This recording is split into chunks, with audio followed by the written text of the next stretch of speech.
Selamat malam dari HKBP Kernolong, HKBP tertua di Pulau Jawa.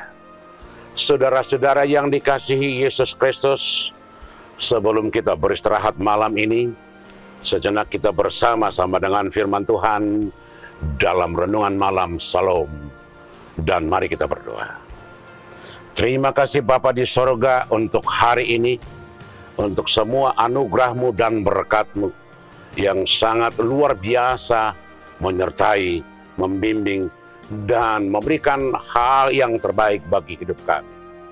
Malam ini kami bersama-sama dengan Engkau.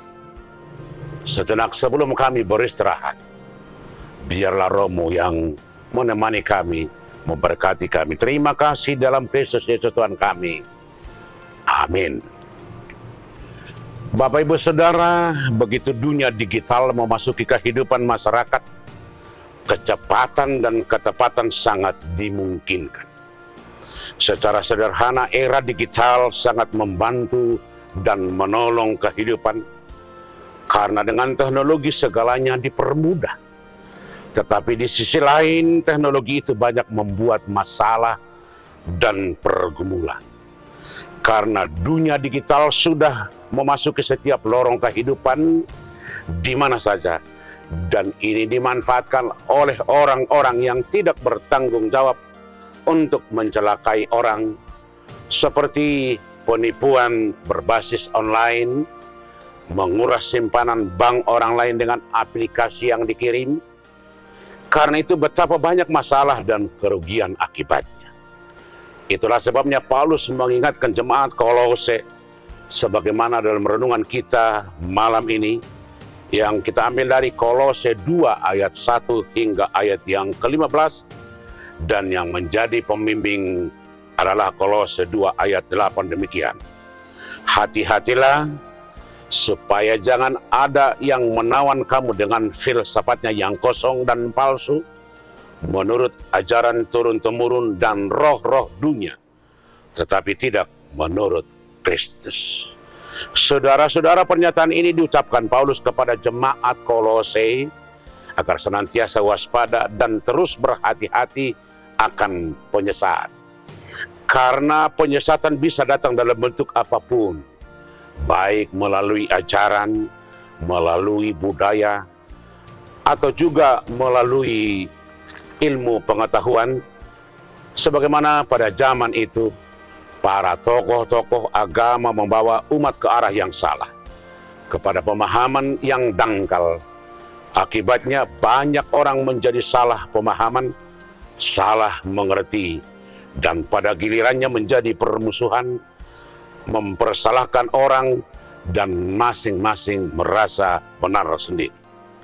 Sumber dari radikalisme selalu berakar dari ajaran yang menyesatkan, dogma yang keliru, dan pengetahuan yang dangkal. Tetapi jangan terlena, penyesatan bukan hanya dalam bentuk ajaran, bisa juga lahir dari pemaknaan yang salah. Dunia pernah mengalami goncangan yang hebat akibat COVID melanda dunia. Banyak orang mengeluarkan teori dan ajaran bahwa COVID adalah rekayasa, atau ada orang yang mengatakan bahwa itu semua adalah permainan negara-negara modern. Namun apa yang terjadi, saudara-saudara? Semua negara hampir kewalahan menghadapinya. Kalau seandainya itu adalah rekayasa, kenapa semua orang hampir lumpuh dibuatnya?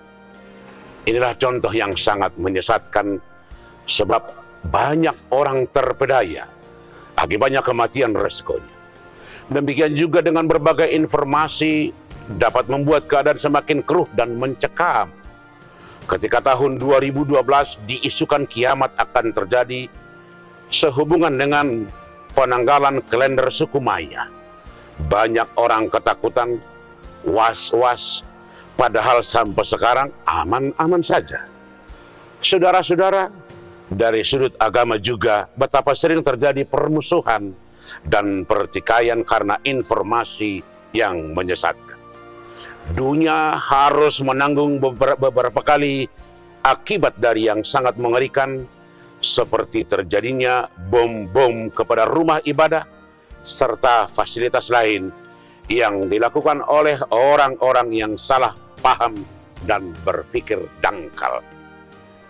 Fanatisme dan terorisme selalu lahir dari pemahaman sempit dan menyesatkan.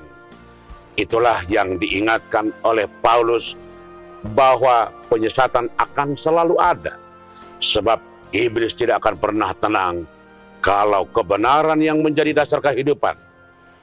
Karena itu iblis akan memanfaatkan apa saja untuk membuat kekacauan, apakah itu melalui ajaran agama, atau bisa saja memakai tradisi atau budaya. Apalagi di zaman yang begitu cepat berubah ini, teknologi akan menjadi ajang menyesatkan dan menghancurkan. Dengan demikian, sebagai orang percaya, kita harus tampil menjadi orang yang memberi pencerahan melalui apa yang kita kerjakan dan kita lakukan. Janganlah keberadaan kita membawa celaka. Dunia yang kita diami sebenarnya adalah tempat sukacita, di mana Tuhan memperlihatkan kasih-Nya. Sebab tidak ada rancangan celaka yang dirancang Tuhan terhadap semua ciptaannya. Tuhan selalu punya rancangan yang baik. Celakalah orang yang disesatkan, tetapi lebih celakalah orang yang menyesatkan. Berbahagialah orang yang menerima, tetapi lebih berbahagialah orang yang memberi. Tuhan memberkati kita semua. Amin.